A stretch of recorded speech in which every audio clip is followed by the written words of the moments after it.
Plantão entre as pressas e traz notícia que ajuda e muito Bolsonaro e que muda tudo. Agora há pouco acaba de ser confirmada a notícia que pode reverter todo o processo judicial contra Bolsonaro. Essa é uma notícia boa, mas também tem uma complicação trazida sobre o estado de saúde do ex-presidente. A gente lembra, né, que ele tem passado por dificuldades. O deputado Osmar Terra visitou o Bolsonaro e trouxe revelações muito tristes sobre a situação de saúde, especialmente condições neurológicas que teriam se complicado nas últimas horas de Bolsonaro. A gente vai trazer para você tudo isso. Tem também: governo americano deve resgatar investigação contra Lula e deixar o petista cada vez mais em apuros. Você apoia essas investigações e novas sanções que devem ser anunciadas pelos Estados Unidos contra o presidente brasileiro? A situação está tão grave que até, gente, o Lula chegou a ser flagrado rezando numa igreja. Ó, momento raro aí. O Lula e a Janja foram vistos rezando em uma igreja católica ao visitarem lá o estado do Pará, né, salvo engano. Essa igreja aí seria uma igreja, segundo as informações da internet, do Pará, onde há muitas denúncias de corrupção na COP30. Janja foi acusada de hipocrisia, né? Afinal, ela tem criado muitos embaraços para o próprio Lula. E vamos trazer para você também: informação urgente acaba de chegar a respeito da figura de Alexandre de Moraes. Após nova denúncia bombástica, a situação de Xandão fica ainda mais complicada. Pessoa importante que trabalhou com Alexandre de Moraes traz informações que estavam guardadas a 7 chaves, e o que já era complicado e o que já era difícil se torna ainda mais bombástico para a reversão. É o que acreditam, né, aliados de Jair Messias Bolsonaro, para a reversão desse julgamento, que para a família Bolsonaro, para a própria direita, é um julgamento injusto.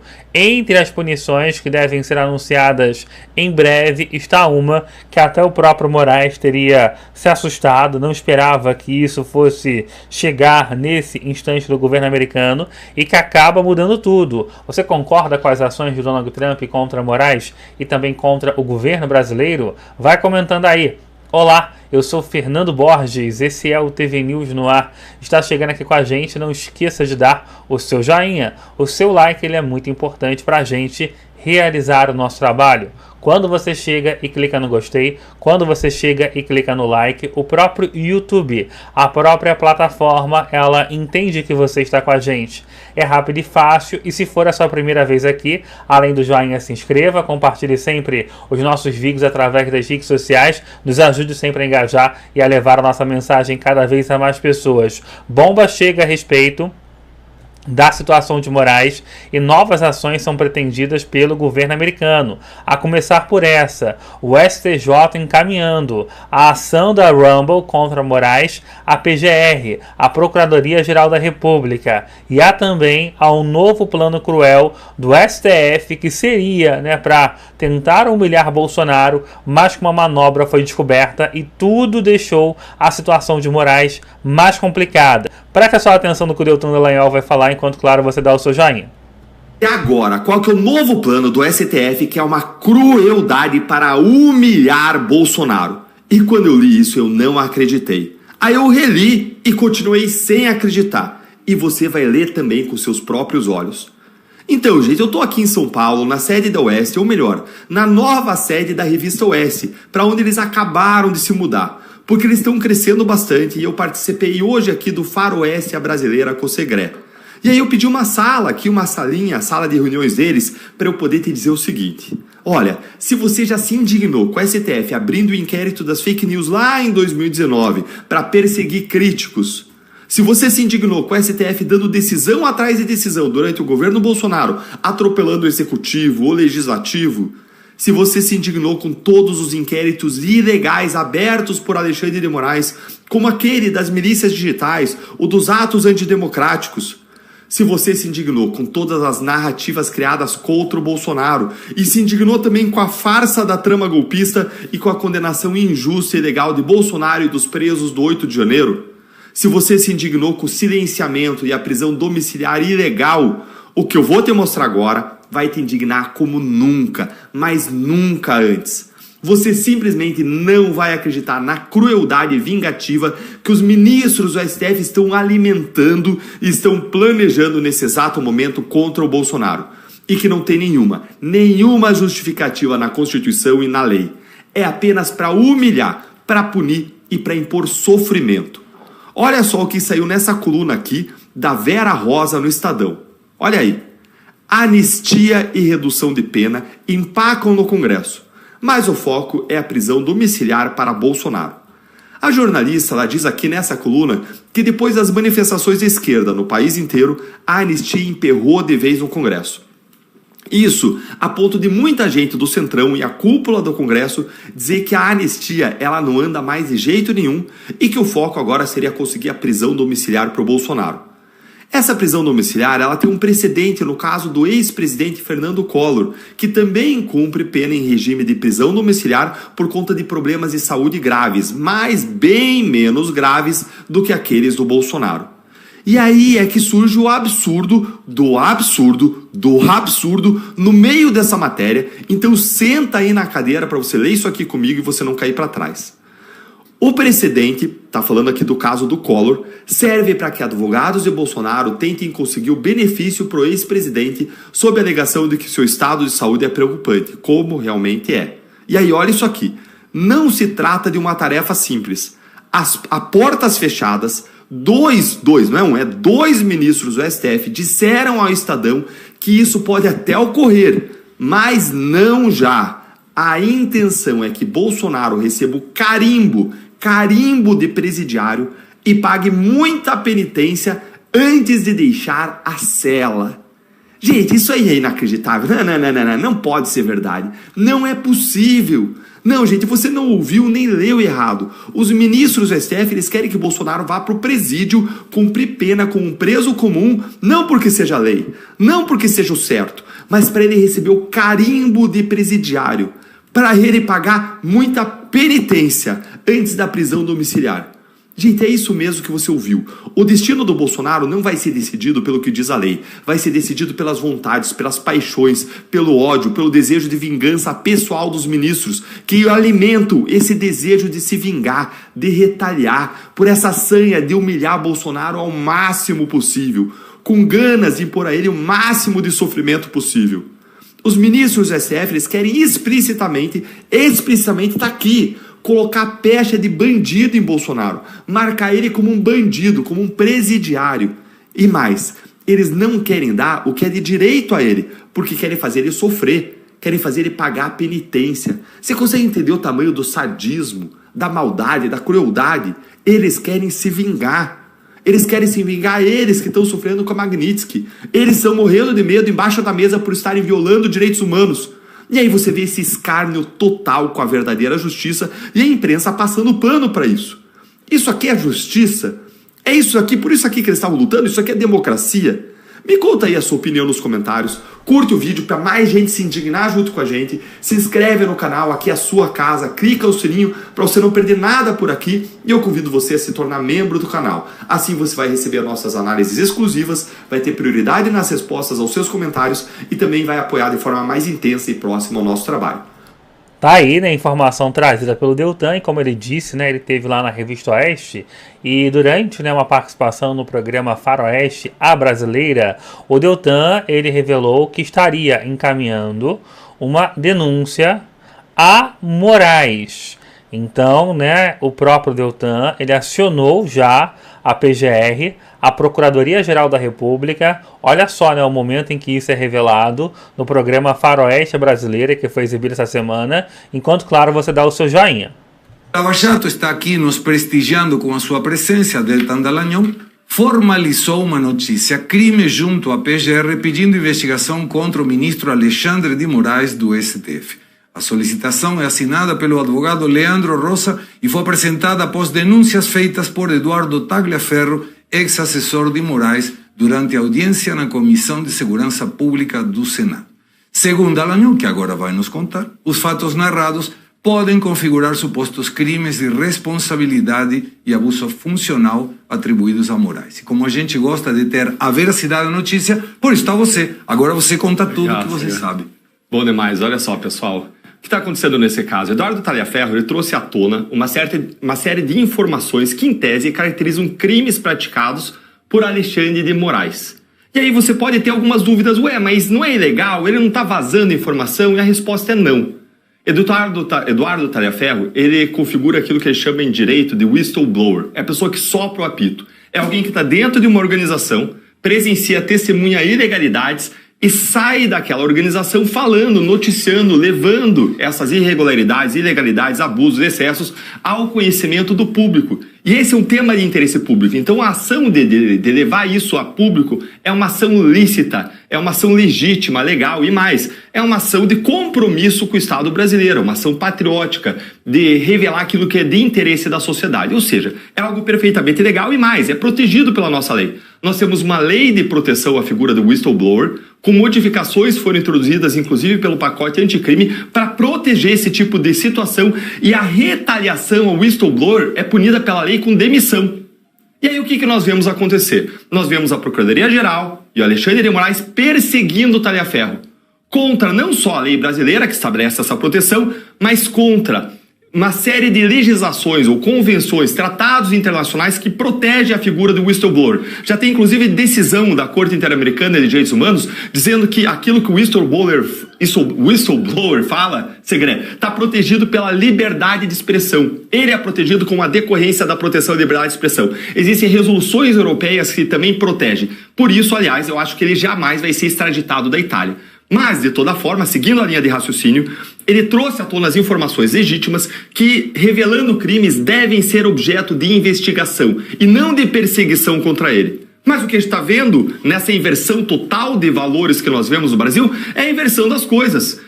As informações, os crimes revelados pelo whistleblower não serem investigados e ser investigado o próprio whistleblower, numa verdadeira perseguição que, aliás, é contraditória, porque quando a PGR e o STF acusam ele de vazamento de informações sigilosas, eles estão reconhecendo as informações, que são informações, são crimes que existem, que são fatos verídicos, que aquelas conversas aconteceram. E vamos lembrar o que ele denunciou, para ficar só em duas coisas. Ele denunciou que a operação contra os empresários bolsonaristas que foram alvos de buscas e apreensões, bloqueios patrimoniais, foi baseada simplesmente numa notícia de jornal e depois uma série de críticas teria sido falsificado um relatório com data retroativa para embasar aquela operação, que é gravíssimo. Muito. E a segunda coisa, ele denunciou que eram produzidos relatórios a pedido de Alexandre de Moraes como ministro do STF, que era interessado na produção desses relatórios, e ele produzia como subordinado a Alexandre de Moraes, agora com o chapéu de presidente do TSE, e ele produzia esses relatórios como se fossem pedidos ou fruto de um denunciante anônimo, de uma denúncia anônima, e encaminhava de novo para Alexandre de Moraes tomar suas decisões. E por que isso é ilegal? Porque é ilegal o ministro pedir a investigação, direcionar a investigação e depois decidir. Isso caracteriza a suspeição, impedimento, vedado pela lei do impeachment. E quando ele fazia o relatório ocultando que o pedido tinha partido do Alexandre de Moraes, é uma ocultação de um crime punível pela lei do impeachment. Ou seja, ele fazia isso para proteger a si próprio. Agora, eu estou falando de Alexandre de Moraes. Determinava esses relatórios fraudados para proteger a si próprio de uma investigação e punição por um crime de impeachment. Olha que gravidade, né? Essa informação trazida, né, pelo Deltan. E aí, gente, o Moraes, né, essa semana ele tentou reverter algumas decisões, inclusive mandando, né, fazer a chamada quebra de sigilo diante de um opositor dele. Olha só o que aconteceu, porque são somatórios, né? São informações que vão se somando, que chegam contra Alexandre de Moraes, e já a reação também do governo americano, que é importante. Enquanto, claro, você chega, dá o seu joinha e participa sempre aqui com a gente. Obrigado sempre pela presença e também por sua participação. O Supremo Alexandre de Moraes determinou que as plataformas Instagram, TikTok, X e YouTube apresentem informações cadastrais sobre dezenas de perfis nas redes sociais. A ordem foi expedida após o recebimento de um ofício da Polícia Federal relatando ameaças graves contra o ministro Flávio Dino e o delegado da Polícia Federal, Fábio Schor. As ameaças teriam ocorrido logo depois do voto de Flávio Dino na ação penal do suposto golpe.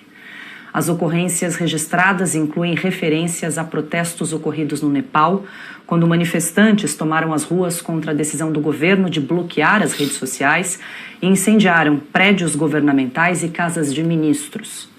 Na decisão do ministro Moraes, foram compiladas mais de 50 publicações que, na avaliação do ministro, teriam conteúdo ameaçador.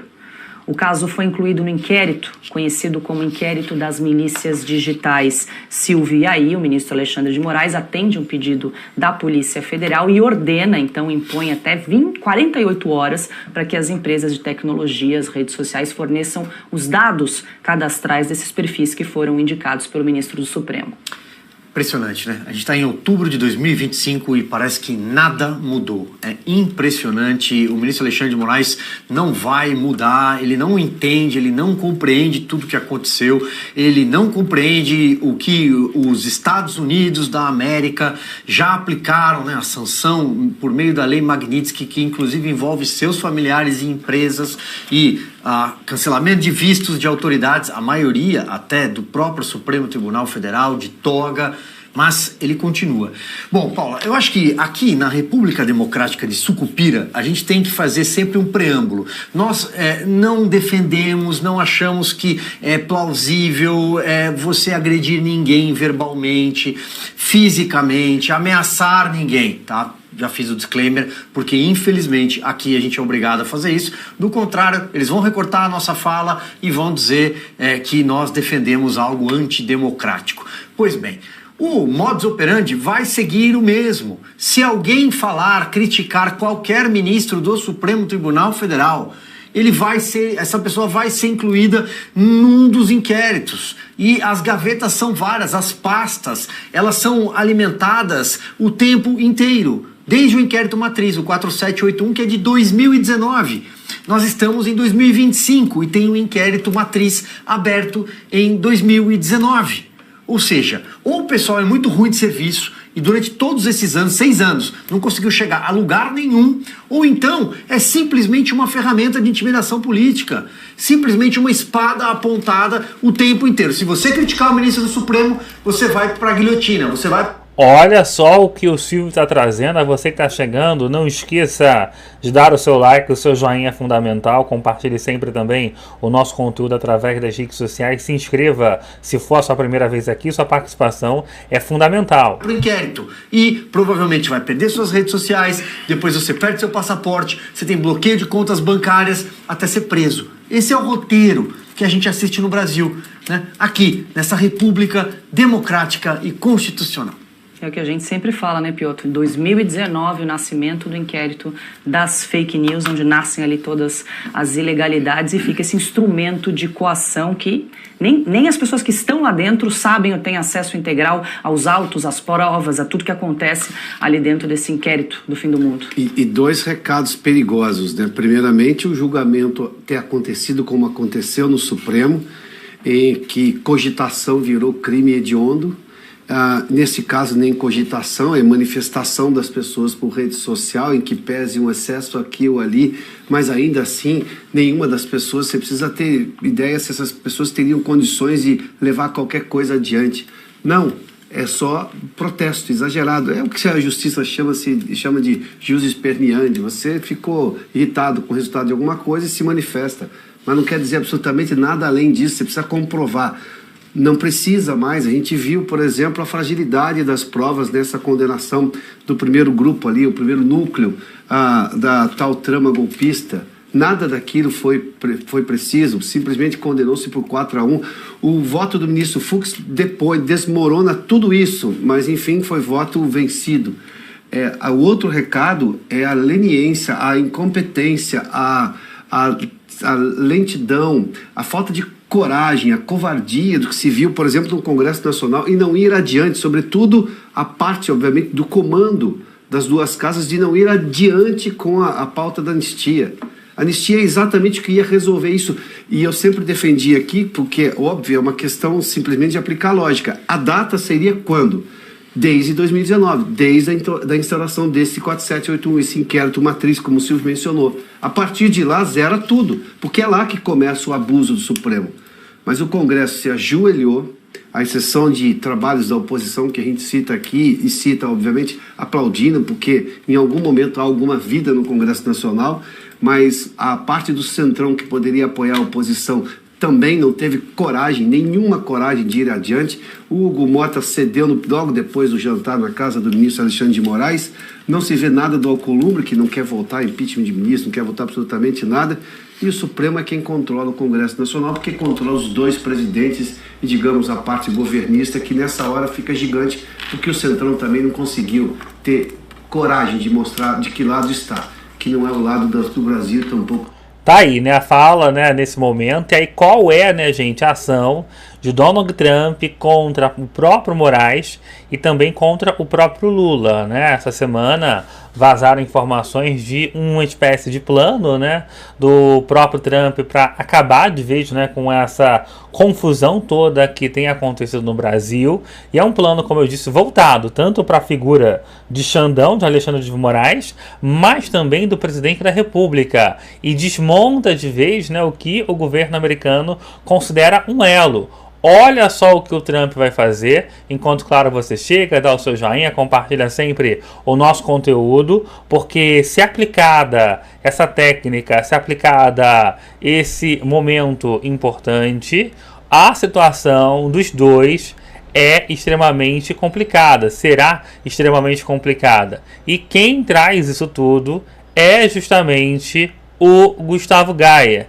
Olha só como o Trump está vendo, né, a justiça brasileira e também o governo do Brasil. Aliás, já adianto, a reunião do Lula com o Trump teria sido cancelada após tudo isso. Vou explicar para você na sequência. Que notícia boa. Sinceramente, é uma notícia muito boa. A cada dia que passa, a gente vai analisando as movimentações desse jogo de tabuleiro internacional agora, né?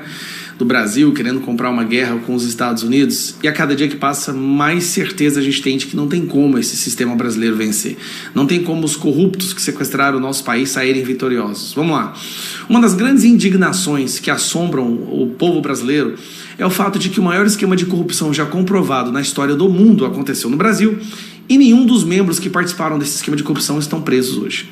Na verdade, esse esquema foi tão organizado que conseguiu colocar defensores até mesmo na Suprema Corte. Lula, o chefe de tudo isso, foi descondenado. Eu me refiro, obviamente, ao Petrolão, ao esquema de corrupção envolvendo o Odebrecht e outras empresas que financiaram políticos corruptos. Foi o maior esquema do mundo e ninguém está preso, nem sequer uma pessoa. Bom, recentemente a gente viu que os Estados Unidos suspenderam o visto do Padilha, porque o Padilha, há 10 anos atrás, olha só, eles não estão apenas desvendando os crimes de agora, mas estão indo a crimes passados também, criou um sistema de escravidão do povo cubano, né? Isso aí ficou claro, é inquestionável, né? Você pegava lá médicos cubanos, traziam para o Brasil, pagava 2.000 para eles e o resto ia tudo para o Fidel Castro e para a ditadura cubana, e o médico nem sabia o que estava acontecendo. Isso é trabalho escravo. E o Lula agora está defendendo a JBS em trabalho escravo também. Mas isso é outro vídeo. Então eles estão pegando crimes lá de trás, tá? E estão agora indo atrás, colocando a justiça para ir atrás dessas pessoas. Dito isso, olha o que aconteceu. Alerta, Trump pode reabrir caso Odebrecht nos Estados Unidos.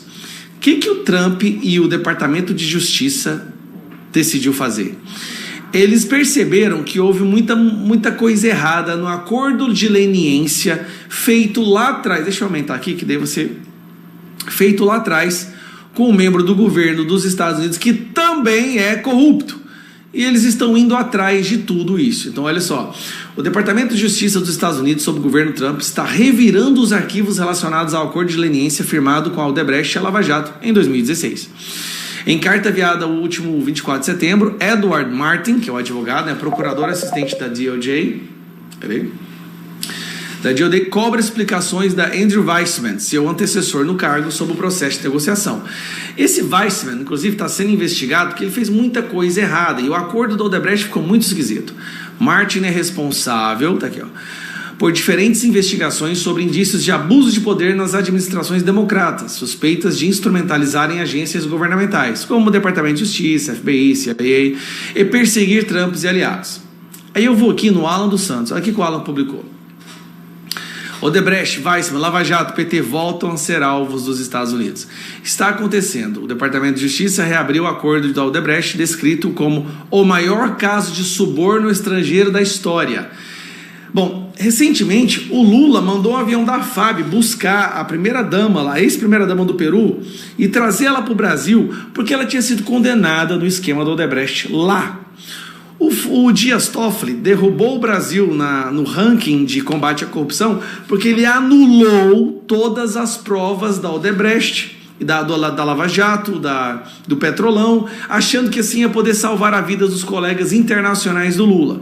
Anulou as multas das empresas no Brasil. Isso fez com que o Brasil passasse a ser visto na imprensa internacional como um país que protege corruptos.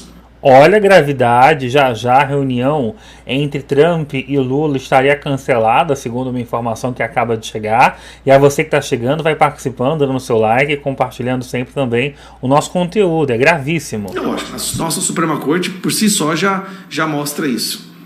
E agora, os Estados Unidos voltaram a cavar nisso daí. Esse é o maior esquema de corrupção que o mundo já viu. Em volumes de dinheiro desviado, nada se compara a esse esquema da Lava Jato, que a Lava Jato mostrou, né? Vamos lá, o responsável é Ed Martin, Pardon Attorney dos Estados Unidos, hoje também diretor da Weaponization Working Group do governo Trump. Ele deu até 7 de outubro para Weissmann, que está sendo investigado e pode ir preso, entregar informações e registros sobre o acordo de leniência da Odebrecht assinado em 2016. E aí o Alan dos Santos explica mais ou menos o que aconteceu. Que foram 788 milhões em propinas a 12 países, e o acordo de leniência custou 3,5 bilhões que deveriam ser pagos para as vítimas nunca receberam. No Peru está acontecendo a mesma coisa. Por que o Weissmann agiu com a Odebrecht diferente de outros casos? Vai ter uma investigação, o que a Odebrecht pagou, como que o PT está envolvido nisso. O recado é claro, Odebrecht, PT e todos que se beneficiaram do acordo de 2016 voltam a ser alvos de investigações dos Estados Unidos. E aí, nós teremos a possibilidade do Lula ser condenado nos Estados Unidos como um corrupto. Alexandre de Moraes, violador de direitos humanos. Lula como corrupto, tem que votar. Lula como corrupto. E essa se torna hoje a história do Brasil. Então, nós temos a ação, o ato 301, a sanção magnífica, vistos suspensos, envolvimento do Brasil com trabalho escravo. E agora, eles estão resgatando o maior esquema de corrupção que o mundo já viu. É isso aí, pessoal. Só isso que eu tinha para falar. Espero que essa investigação siga adiante e que todo ladrão corrupto seja preso.